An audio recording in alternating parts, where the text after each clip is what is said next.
किसान भाइयों, आप सभी का स्वागत है। हमारे कृषक श्री रितेश सिंह जी ने वसुंधरा ऑर्गेनिक एक यूनिट बनाई है जिसमें वर्मी कंपोस्ट का प्रोडक्शन किया जा रहा है।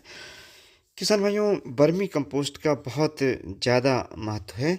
अगर इसको आप खेत में प्रयोग करते हैं तो इसके कई फ़ायदे हैं। एक फ़ायदा ये है कि आपका प्रोडक्शन बढ़ेगा, सीधे तौर पे आपको दिखाई पड़ता है। लेकिन दूसरा फ़ायदा है कि जो प्रोडक्शन होगा उसकी क्वालिटी बेहतर होगी।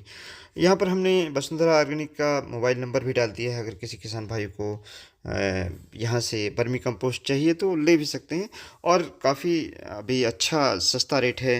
इन ये जो वर्मी कंपोस्ट उपलब्ध करा रहे हैं वह केवल 6 रुपये पर केजी है। उसकी जो बैगिंग है वो 40 किलो की बैगिंग है। वर्मी कंपोस्ट का जो फ़ायदा है कि जहाँ प्रोडक्शन हम ज़्यादा ले पाते हैं वहीं प्रोडक्शन की जो क्वालिटी है वह बहुत बेहतर होती है। उसके बहुत सारे कारण हैं।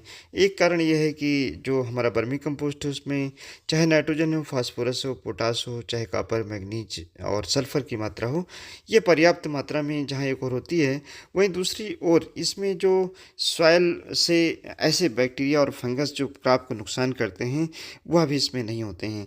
अगर आप देखें तो जो ट्रेडिशनल हमारी कंपोस्ट खाद होती है उसमें एक बदबू आती रहती है, एक खराब गंध आती रहती है, लेकिन वर्मी कंपोस्ट में नहीं आती है। ऐसी कोई भी चीज़ जो सड़ती है जिसमें ऐसे अनडिजायर्ड बैक्टीरिया होते हैं तो उसमें बदबू आती है, लेकिन वर्मी कंपोस्ट में अनडिजायर्ड बैक्टीरिया, फंगस, वायरस की मात्रा सबसे कम हो जाती है और लगातार कम रहती है। कारण उसका यह है कि जो वर्मी कंपोस्ट है इसमें जो फेवरेबल बैक्टीरिया और फंगस क्रॉप के लिए हैं उनकी संख्या ज़्यादा रहती है, तो ख़राब बैक्टीरिया फंगस को ये ख़त्म कर देते हैं। इसीलिए जब हम वर्मी कंपोस्ट का प्रयोग खेतों में करते हैं तो जो हमारे चाहे गन्ने का खेत हो, चाहे सब्जियों का खेत हो, चाहे फूलों का खेत हो, उसमें चाहे बीमारी हो, चाहे कीट का प्रकोप हो, यह काफ़ी कम हो जाता है, न्यूनतम हो जाता है। इसके अतिरिक्त जो वातावरण में नाइट्रोजन है उसको फिक्सेशन करने के लिए जो बैक्टीरिया हैं उनकी संख्या आपके खेत में बढ़ जाती है। वसुंधरा इसी तरह ऑर्गेनिक से फास्फेट की पैकिंग सॉल्युलाइजिंग यूनिट। यानी जो हमारी ज़मीन के अंदर अघुलनशील फास्फोरस है, काफ़ी मात्रा में होती है जो फास्फोरस हम ज़मीन में देते हैं, उसमें से 15-16% प्रयोग होती है। बाकी फास्फोरस अनअवेलेबल फार्म में यानी पौधे के लिए उपलब्ध नहीं रह जाती है।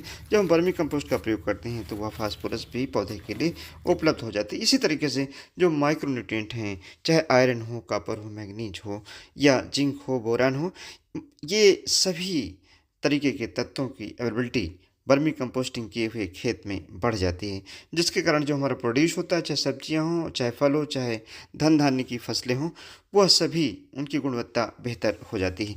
गन्ने के केस में अगर हम बात करें तो वर्मी कंपोस्ट का प्रयोग करने से जो पतले गन्ने होते हैं मोटे हो जाते हैं, गन्नों की लंबाई बढ़ जाती है, निरंतर फर्टिलाइजेशन गन्ने को मिलता है, जड़ें मजबूत होती हैं, तना मजबूत होता है और गन्ना मोटा होता है, लंबा होता है, वजन बढ़ता है, उत्पादकता अधिक से अधिक मिल जाती है और निरंतर मिलती रहती है। अगर वर्मी कंपोस्ट आप अल्टरनेट ईयर में भी प्रयोग कर लें, यानी हर साल प्रयोग न करें, एक साल छोड़कर भी कर लें, तब भी इससे बहुत अच्छा आप उत्पादन ले सकते हैं, फ़ायदा ले सकते हैं। अब बात आती है कि वर्मी कंपोस्ट 1 हेक्टेयर में गन्ने के किसानों को कितना प्रयोग करना चाहिए। अगर आपके पास है तो 8 कुंटल पर हेक्टेयर प्रयोग कर सकते हैं। फ़ायदा क्या है? इसका फ्री फ्लो है। अगर आप देखें तो वर्मी कंपोस्ट को सीधे डालेंगे पूरी तरीके से बिखर जाती है। अगर हम ट्रेडिशनल जो हमारी कंपोस्ट खाद है उसको डालना चाहें तो वह नहीं बिखरती है। इसका एक स्प्रेड नहीं होती है। इसका एक फ़ायदा है कि अगर हम इसमें रासायनिक खादें, चाहे हम सिंगल सुपर फास्फेट मिलाना चाहें, डीएपी मिलाना चाहें, यूरिया मिलाना चाहें, इसके साथ मिला करके और खेत में डाल सकते हैं, जिससे इन तत्वों की इफ़िशियंसी बढ़ जाती है। बहुत सारे खादें हैं जो एक साथ नहीं मिलाई जा सकती हैं, लेकिन अगर उसके साथ में हम वर्मी कंपोस्ट मिला दें तो जो खादें नहीं भी मिलाई जा सकती उनको भी एक साथ मिला करके और खेत में डाला जा सकता है।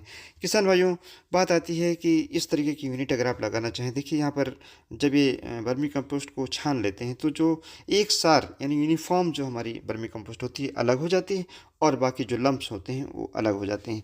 किसान भाइयों, जो इस फार्म पे वर्मी कंपोस्टिंग की यूनिट लगाई गई है उसमें मैं बताना चाहता हूँ कि जो बेड की लंबाई है वो 45 फीट है और 3.5 फीट करीब इसकी चौड़ाई है। एक ट्राली लगभग 30 से 35 कुंतल गोबर इसमें आ जाता है और 1 घन मीटर में 1 किलोग्राम हम केचुआ इसमें प्रयोग करते हैं। 50 से 60 दिन में हमारी जो केंचुए की खाद है वह बनकर तैयार हो जाती है। आगे आपने देखा होगा कि उसको ऊपर से अलग कर लेते हैं और नीचे जो को हमारे जो केंचुए हैं वो नीचे चले जाते हैं और इनको हम बाद में फिर से जो वर्मी कंपोस्ट रिप्रोड्यूस करनी है उसको हम कर सकते हैं।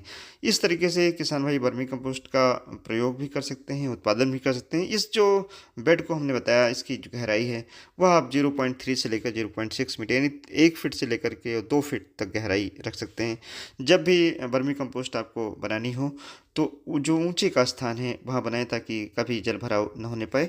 यह ध्यान रखना है। ऊपर से शेड लगानी होती है, चाहे आप कच्चा शेड लगा दें यानी छायादार बनाना होता है। और पानी की व्यवस्था पास में होनी चाहिए जिससे कि मॉइस्चराइजिंग अगर आपको करनी हो, बार बार पानी डालना होता है तो वह भी आसानी से कर सकते हैं। जहाँ पर भी लगाएं और यह ध्यान रखें कि ऐसी दशा ना हो जहाँ पर वाटर लॉगिंग होती हो, इसलिए ऊपर वर्मी कंपोस्ट की यूनिट लगानी चाहिए। धन्यवाद। जय हिंद, जय भारत।